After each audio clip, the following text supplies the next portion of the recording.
పండుగ ఏదైనా పరంపర స్వీట్స్ తోనే మొదలు. స్వచ్ఛమైన రుచుల పరంపర. ఆర్డర్ కోసం సంప్రదించండి.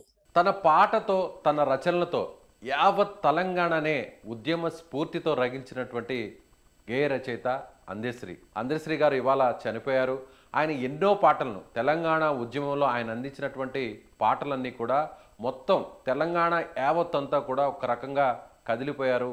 ఉద్యమంలో వీరందరూ కూడా నడిచారు. అయితే ఇప్పుడు అందశ్రీ గారి మృతి పట్ల యావత్ తెలంగాణ దిగ్భ్రాంతి వ్యక్తం చేస్తుంది. ముఖ్యంగా కళాకారులు, గేయ రచయితలు, గాయకులు అందరూ కూడా ఆయనకు నివాళులు అర్పిస్తున్నారు. ప్రస్తుతం అందశ్రీ గురించి మాట్లాడడానికి మనతో పాటు ఉన్నారు తెలంగాణ కళాకారుడు, గాయకుడు అయినటువంటి ఏపూరు సోమన్న గారు. సోమన్న గారు, అందశ్రీ గారు ఈ తెలంగాణ ఉద్యమంలో తెలంగాణకు ఆయన అందించినటువంటి సేవలు ఎలాంటివి? తెలంగాణ ఉద్యమానికి, ప్రజా ఉద్యమాలకు అందశ్రీ గారికి ఉన్నటువంటి సంబంధం, ఉద్యమ సంబంధం, ఉద్యమ నేపథ్యం, ఆయన ఒక కన్న తండ్రిలాగా అనేక మంది కళాకారులను, గాయకులను తన ఒళ్ళుకి చేర్చుకొని తన నీడన పెంచినటువంటి తీరు, తను ప్రేమించినటువంటి తీరు, సమాజాన్ని ప్రేమించాడు గనుకనే మాయమైపోతున్నాడమ్మా మనిషన్నవాడు, మచ్చుకైనా లేడు చూడు మానవత్వం ఉన్నవాడు, నూటికో కోటికో ఒక్కడే ఒక్కడు, యాడ ఉన్నడ గాని కంటికి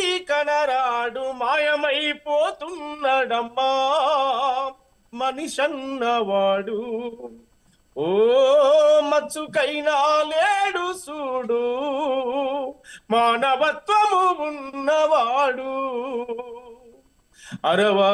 25 పైసల గరత్తులు గాల్చి 65 కోట్ల వరములడుగుతాడు, చీమలకు చక్కెర పాములకు పాలోసి జీవకారుణ్యమే జీవితం అంటాడు, తోడ పుట్టిన వాళ్ళ ఊరవతలికి నెట్టి కులమంటూ ఇలలోన కలహాల గిరిగీసి మాయమైపోతున్నాడమ్మా మనిషన్నవాడు, ఓ మచ్చుకైనా లేడు చూడు మానవత్వము ఉన్నవాడు. సమాజానికి ఒక దశను దిశ చూపినటువంటి వాడు. కొమ్మ చెక్కితే బొమ్మరా, కొల్లి మొక్కితే అమ్మరా, ఆదికే అది పాదురా, కాదంటే ఏది లేదురా. అట్లా హిస్టారికల్ పాట రాసినటువంటి అలాగే మహానుభావుడు సోమన్న గారు. అందశ్రీ గారు రచించినటువంటి గేయాల్లో ముఖ్యంగా చాలా పాటలు ఉన్నాయి. తెలంగాణ ఉద్యమ స్ఫూర్తిని కోట్ల మందిలో రగిల్చినటువంటి పాటలు ఎన్నో ఉన్నాయి. ఒక్క పాట ఆయనకు నివాళులు అర్పిస్తూ మీ గేయం ద్వారా ఒక్క పాటను ఆయనకు నివాళులు అర్పించాల్సిందిగా కోరుతున్నాను.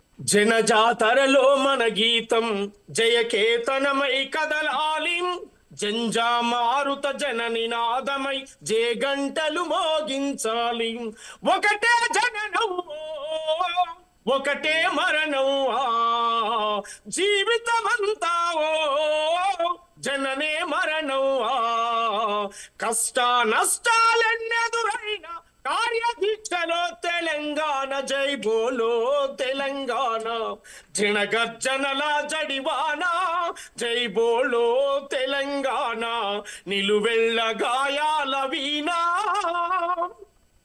చాలా చక్కగా మాట్లాడారండి, చాలా చక్కగా పాడారు. లోకలి బండలు రోషం గుండెలు ఎగిసిన పిడికిలి అరే ఒడిసెల రాళ్ళు.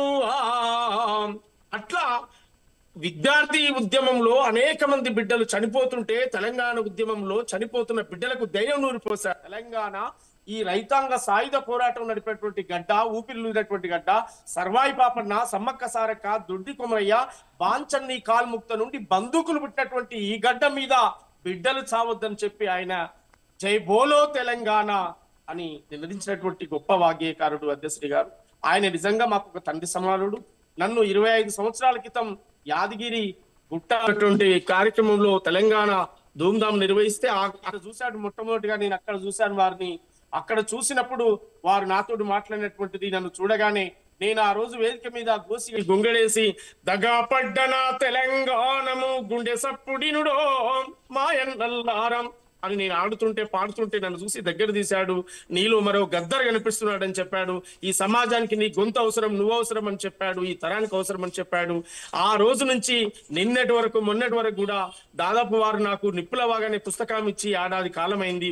ఆ నిప్పులవాగానే పుస్తకం ఇచ్చి ఏడాది కాలం అంటే దాదాపు సంవత్సర కాలం, నిన్న మొన్ననే సంవత్సరం అయింది. అది ఎబ్బీలో కూడా ఆల్రెడీ నిన్న మొన్న నాకు ఎబ్బీలో కనిపించింది. అంటే అతి తొందరలో, అంటే ఇంత తొందరగా మమ్మల్ని వదిలేసిపోతాడని చెప్పి నేను అనుకోలేదు. ఆయన రాసేటువంటి అనేక పాటలను, బొమ్మ చెక్కితే బొమ్మరా, కొలిసి మొక్కితే అమ్మరా, ఆదికే అది పాదురా, కాదంటే ఏది లేదురా. అంటే అటువంటి దైవత్వంలో, అంటే దేవుడు అంటే గుళ్ళోనే లేడు, సమాజంలో, చెట్టులో, పుట్టలో, ప్రకృతిలో, పారే నీరులో, వీచే గాలిలో, పంచభూతాల్లో సృష్టి అనేది దేవుడు అనేవాడు, భగవంతుడు అనేవాడు ఉన్నాడు తప్ప ఒక గుళ్ళోనే కాదనేటువంటి వ్యక్తాన్ని వ్యక్తపరిచినటువంటి మహానుభావుడు.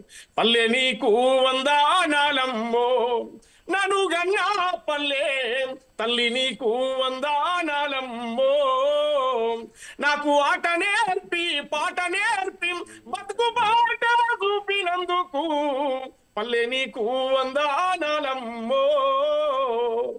అనేక పాటలు రాశాడు. అలాగే సోమన్న గారు ఆయన రాసినటువంటి పాట జయ జయ హే తెలంగాణ, సో తెలంగాణ రాష్ట్ర గీతంగా కూడా గుర్తించారు.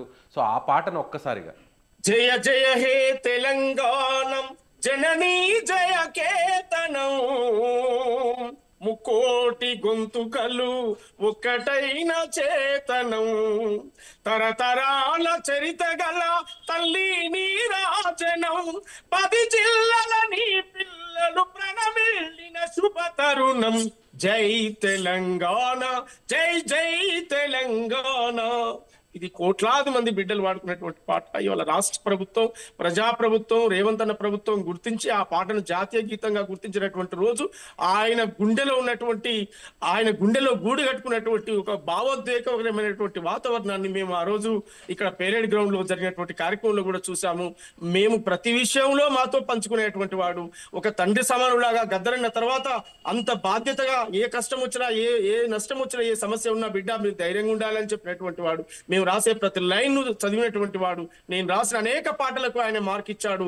ఎవని పాలైంద్రు అని చెప్పి, ఏ సమయంలో రాశావు సోమన్న అని చెప్పి నన్ను మెచ్చుకొని, నన్ను అభినందించి నా కోసం వచ్చి నిలబడేటువంటి వాడు. ప్రతి విషయంలో నాకు స్పందించి ధైర్యం చెప్పినటువంటి అందశ్రీ ఇవాళ లేకపోవడం తెలుగు సమాజానికి, చాలా సాహిత్య లోకానికి ఒక దుఃఖ సాగరంలా ఉంది. అందశ్రీ అన్న ముక్కుసూటి మనస్తత్వం ఉన్న మనిషి, ఎవరు ఏమనుకుంటాడని చూసేటువంటి వాడు కాదు. ఆయన మనసులో ఉన్న మాట కుండబద్దలు కొట్టి చెప్పాడు. నిజాయితీగా బతికాడు, నికార్సుగా బతికాడు, ఎవరికి తలొగ్గకుండా బతికాడు.